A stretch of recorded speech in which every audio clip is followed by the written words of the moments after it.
जानते हैं? बहुत कक्षा 1 से पढ़ रहे हैं।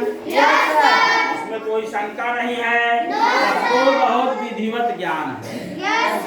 उसमें एक होता अनुस्वार। ये जो अंग है, आप अंग की बुंदी, इसको कहते अनुस्वार। आज इसी के बारे में हम लोग आप चर्चा करेंगे और बहुत अच्छी चीज आप लोग बताने हम जा रहे हैं। आप ये देखते होंगे कि जो आ है अंग की बुंदी, अंग की बुंदी सब अलग अलग शब्दों पे सबके अंग की बुंदी लगती है, लेकिन जब शब्द पढ़ने लगते हैं आप तो आवाज अलग अलग आती है। आवाज अलग अलग आती है ना? कैसे आवाज अलग अलग आती है हम बताने जा रहे हैं। चलो अशरफ आ जाओ। हमने आ गुरा लिखा, इसको सही लिखो। सही क्या होगा? शांत रहो। क्या होगा? अंगूर। Very good. आ जाओ आदि। दर लिखा है, इसको सही लिखो। तो फट से लिखो, सही लिखो फट से। बंदर। आप यही पहले देख लीजिए, यहाँ अंगूर, यहाँ अंग की आवाज आ रही है, अंगा की आधी आवाज, अंगा पूरा नहीं आ रहा, अंग आधा आवाज आ रहा है। और यहाँ बंदर में आधा ना की आवाज आ रही है, नहीं आ रही है? अब बुंदी केवल यही लगी है अंग की ही, लेकिन आवाज अलग हो गई कि नहीं हो गई? चलो भाई पंचम लिखो। पांचम लिखा है, पंचम। क्यों दौड़ रहे हो? बैठो, हम बता रहे हैं। हाँ चलो बेटा, पंचम लिखो। यहाँ पंचम में भी आवाज चेंज हो गई, इया आधा पंचम, आवाज चेंज नहीं हुई। गागा लिखा है, आ जाओ सही लिखो। गागा हमने लिखा है, आप सही लिखे। गंगा, यहाँ भी आवाज चेंज हो गई, बुंदी केवल अंग की लगी है, सब में बुंदी अंग की लग रही है, लेकिन आवाज बदल रही है।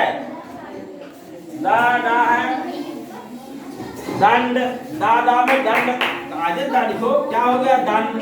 चलो भाई, यहाँ भी आवाज चेंज है, घाटा में लिखो। बैठ जाओ। घाटा में साथ आओ। घंटा इन्होंने लिख दिया, लेकिन यहाँ आधा अड़ा की आवाज आ रही है, यहाँ भी आवाज चेंज हो गई। चलो आता लिखा, इसको सही लिखो। पहले देखो आवाज चेंज कैसे हो रही, बुंदी केवल अंग की लग रही है। अंत, यहाँ आधा ना की आवाज आ रही है। चलो भाई, गाधी लिखा है, सही लिखो इसको। गाधी को सही लिखो।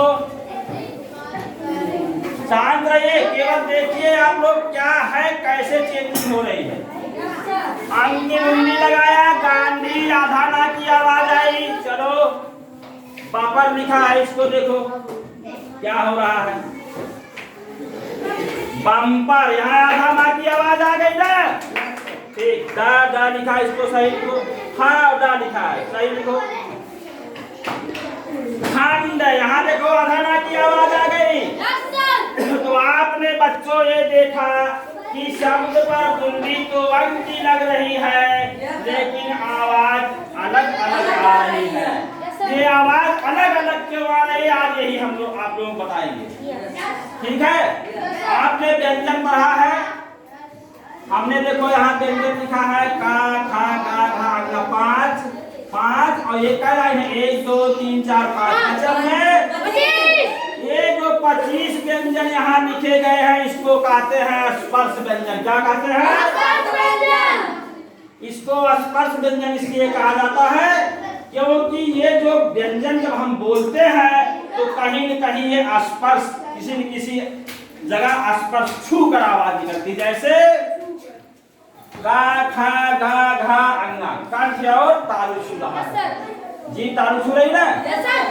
चा चा छा जा छा, यहाँ दांत से, कहाँ से? ता ठा दा धा आ, ता ठा जी कहाँ छू रही? ऊपर तालु में छू रही ना? ता ठा दा धा, ता ठा जीभ से कहाँ से आवाज निकल रही है?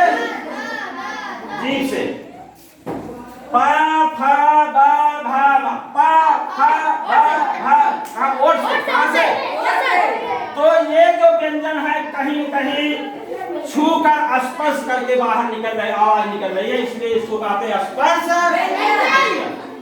ये जो स्पर्श व्यंजन है, इसमें जो का से शुरू है अगला तक, इसको का वर्ग कहते हैं। कौन कहते हैं? चा से जो शुरू है या तक, इसको चा वर्ग कहते हैं।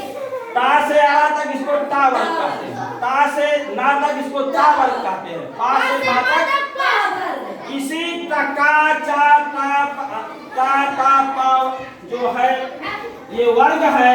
इसका अंतिम अक्षर क्या है? इसमें अंगा, इसमें इया, इसमें अरा, इसमें ना, इसमें मा। इसको कहते हैं पंचम वर्ग। क्या? तो जो ये आवाज अंग की बूंदी लगाने पे अलग अलग निकलती है, इसी स्पर्श व्यंजन और पंचम वर्ग का सारा खड़यंत्र है। इन्हीं के खड़यंत्र के नाते अंग की बूंदी लगाने पे आवाज अलग अलग निकलती है। ठीक है, आपने लिखा तो है अंगूर, बंदर, पंचम, दंड, घंटा, लेकिन ये सही क्या है हम बता रहे हैं कैसे लिखा जाए। Yes sir. और आवाज बदल क्यों नहीं? दोनों चीज देखिए। आपने लिखा है अंगूर, अभियान और सतीश दोनों लोग साथ रहे। अंगूर में दूसरा अक्षर कौन है? गा। इसी हिसाब में पहले आप दूसरा अक्षर देखेंगे, गा है। देखो गा किस वर्ग में आ रहा है? का वर्ग में।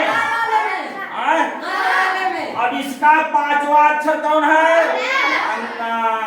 तो जब लिखा जाएगा तो पांचवा अक्षर आधा होके लिखा जाएगा वहां, और आवाज इसी अंग आवाज इसी का रही ना अंग, लेकिन आधे पूरी आवाज नहीं आ रही, आधी आवाज आ रही है।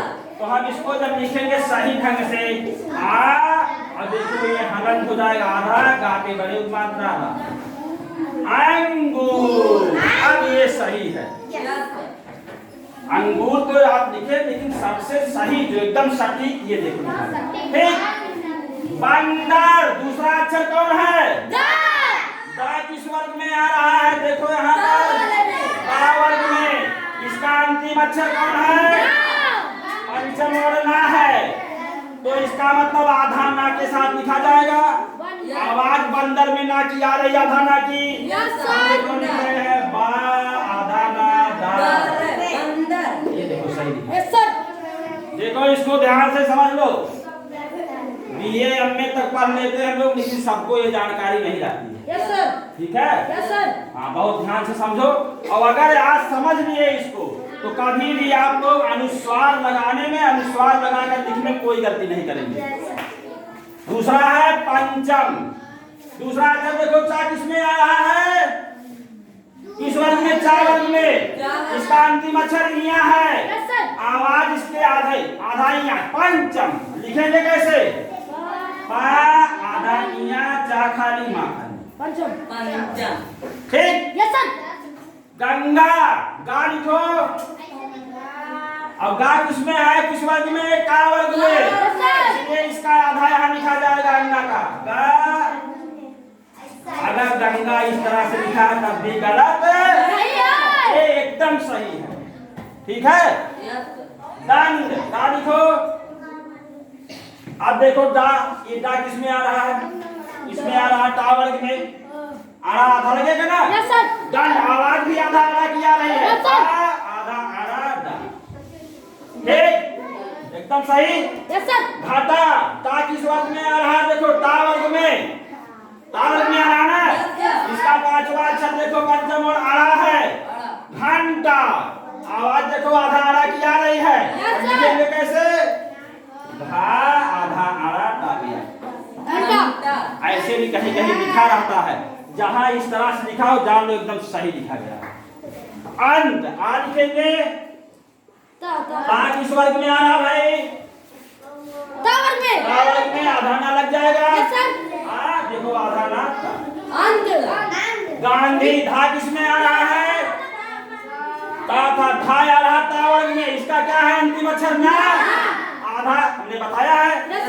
पंचम वर्ग जो होगा आधा बन के लगेगा और आज उसी आधे की आएगी। गांधी आधा ना। ठीक, समझ में आया? बम्पर, दूसरा अक्षर पा किस वर्ग में है? पा वर्ग में। इसका लिखा जाएगा धमा के साथ बम्पर बम्पर। ठीक, खंड डा किस वर्ग में है? डाटा वर्ग में है। इसका अंतिम अक्षर अड़ा है तो आधा होके लगेगा और आवाज भी वही आ रही खंड। खंड हाँ आधा आधा। खंड तो जो ये पंचाक्षर है पंचम वर्ण है स्पर्श व्यंजन के, इसी स्पर्श व्यंजन और पंचम वर्ण के नाते इस जो अंक की बुंदी हर शब्द पे लग रही है उसकी आवाज अलग अलग आ रही है। एकदम समझ में आ गया? कोई शंका? तो हम कुछ शब्द दे रहे हैं, आप लोग हमको लिख करके दिखाइए। ठीक है? बहुत अच्छा आप लोगों ने किया, बहुत अच्छा समझा। हमको एक शब्द करके दिखाइए तो हम यहाँ